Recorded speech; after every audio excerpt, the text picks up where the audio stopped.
Test. Make sure this is working. Hi. You can go and just call me Fern. Consider this a demo reel of sorts. I'm going to be reading off a couple of requests that people have given me and also just some other random things to test my own vocal range, pretty much. So, fingers crossed, have some fun. The first request I have is one that I think is really fun. It's a me, Mario. I was told to just say that in any way I could. So I'm like, I'll do this most sultry, sexy, slutty way I can. Next up. Oh, this is interesting. Hello, Site 107. I'm Dr. Robert Scranton. How long have you also been in the void? And now one that I've been wanting to do for a very long time. I'm going to read out one of the favorite stories I've ever written. I've called it Static. This is about you, lost in the woods.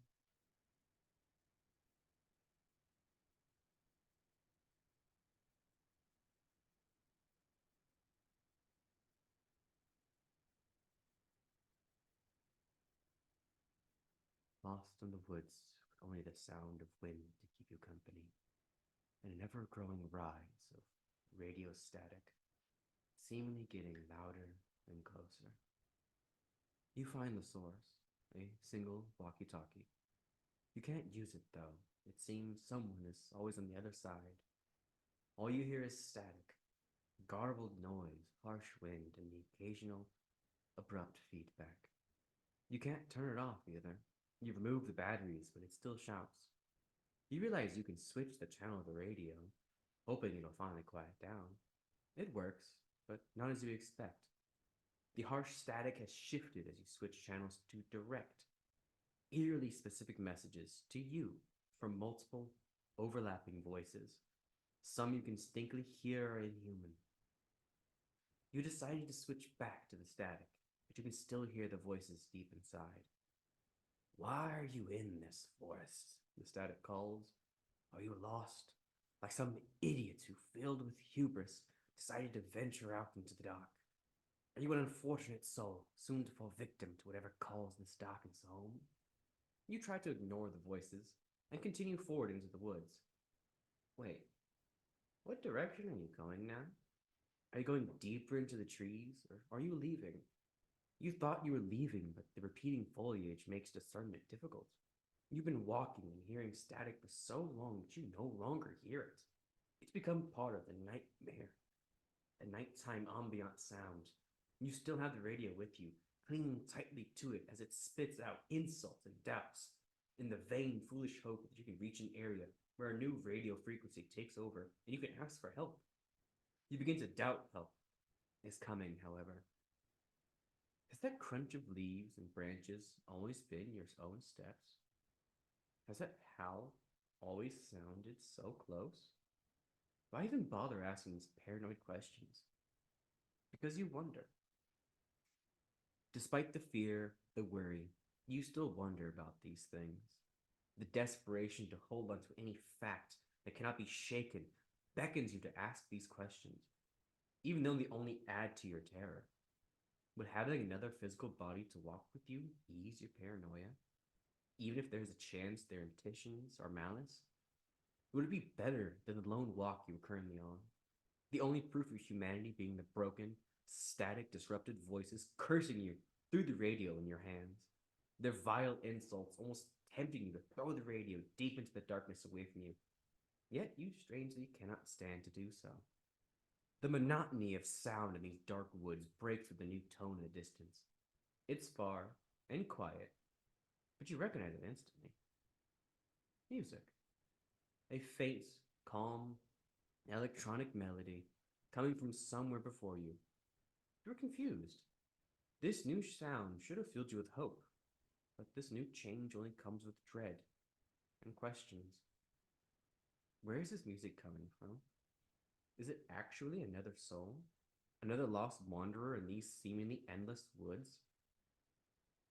Why haven't you encountered any animals yet? No matter how strong a deterrent dread can be, curiosity is a stronger motivator.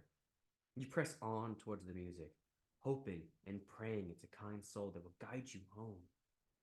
You begin to realize the only natural sounds of the woods you've heard all night is rustling leaves and the occasional cricket. But no birds, no growls, no croaks from frogs. It's as if nature itself has kept silent by the static of your radio. The radio that you've kept such a tight grip on that it's beginning to feel it's impossible to release. You ventured further into the woods and found the source of the music. A bunker, underground and sealed with a heavy metal door. Faint lights in many colors are seen from between the cracks, and the music is clearer now, but still muffled. It's a tune you recognize. Caramel dancing. Somehow, this makes you more afraid. Okay, so maybe someone's in there. They have music and lights, so they can't be bad, right? You begin to try and foolishly rationalize an irrational event. You take a deep breath and open the bunker doors and descend inside. For the first time since you picked up the little radio, you hear nothing. Static has stopped. The music has stopped. No more rustling leaves or crickets. Nothing but the buzz of the white fluorescent lights that stretch on above you, down the hall as far as your eyes can see. You take a moment to enjoy the silence before the static returns, but not from your radio. Instead, from the overhead speakers. You know it's the same static. You recognize it. The voices return, distorted and chaotic.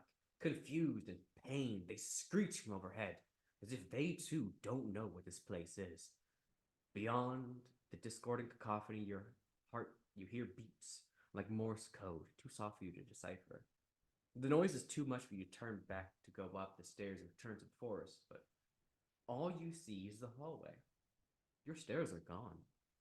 As you walk through the cold bunker halls, the loneliness of it all begins to sink in, burying you under its weight. You begin to beg desperately for the universe, for another soul to cross your path.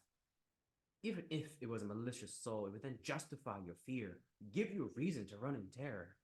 Instead, you are trapped, who knows how far underground, walking through hallways with walls painted dark green and bright lights buzzing overhead. The voices in the intercom bring no solace. They are too inhuman to give you the illusion of companionship. The echo of your footsteps betray you, make you question if it is truly your footsteps. You stop walking, they stop. Does it mean that they were your footsteps? Or did whatever follows you stop as well? You continue on, and so do the steps. Through the static overhead blares, you still hear the footsteps above it. Mixed in with the steps is the occasional clink of keys. Did you bring your keys? You can't remember, but something tells you it's best not to check. Ignorance is bliss. This place is clean, perfectly clean. There are no cobwebs, no stains, no leaks. The place is clearly not abandoned, yet it feels so empty and lifeless. There is meant to be life here, but where is it? The click of footsteps continue to echo as you walk. A creak of a door startles you to stop. It's a long, drawn-out sound from a door that hasn't opened in a very, very long time. You do not see the door. You cannot identify where the sound originated. It opened, and now it's silent. The static overhead has stopped who knows how long ago. Tuned it out already. Only the sound of your heart beating in your ear and your heavy breath is heard. No footsteps, no more creaks. But something definitely opened. What opened it? At long last you find a sign of life. A message written on the wall in marker by a shaky hand, as if they were too rushed to write and run. Its message was simple. You aren't here anymore. That was fun. I don't see any other requests, so I'll go ahead and just close this off for here. I look forward to doing these more often. I'm getting more free time nowadays, so here's to more.